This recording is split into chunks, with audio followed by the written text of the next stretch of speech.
কোন গুনাহে আল্লাহ বান্দার দিক থেকে মুখ ফিরিয়ে নেন। এই বিষয়ে প্রসিদ্ধ একটা হাদিস আছে, নবী সাল্লাল্লাহু আলাইহি ওয়াসাল্লাম বলেছেন, তিন ব্যক্তি এমন আছেন যাদের সাথে কিয়ামতের দিন আল্লাহ কথা বলবেন না, তাদেরকে আল্লাহ তাআলা পবিত্র করবেন না। এই মানুষগুলো যাদের থেকে আল্লাহ তাআলা মুখ ফিরিয়ে নেবেন, তাদের সাথে আল্লাহ কথা বলবেন না, তাদেরকে আল্লাহ পবিত্র করবেন না।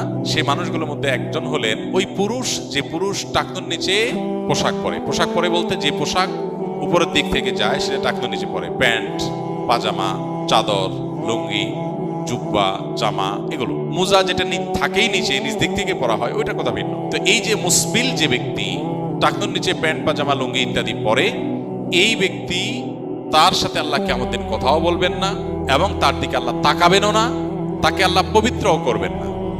এই তিনটা ভয়াবহতা এই ব্যক্তির জন্য আছে, যে ব্যক্তি টাকনুর নিচে প্যান্ট, পাজামা, লুঙ্গি পরে। আমাদের দেশে অনেকে আছেন মসজিদে নামাজ পড়তে আসলে তখন প্যান্ট ভাঁজ করে। অনেক মসজিদে মুয়াজ্জিনরা মাইকে বলেনও যে টাকনুর নিচে যাদের প্যান্ট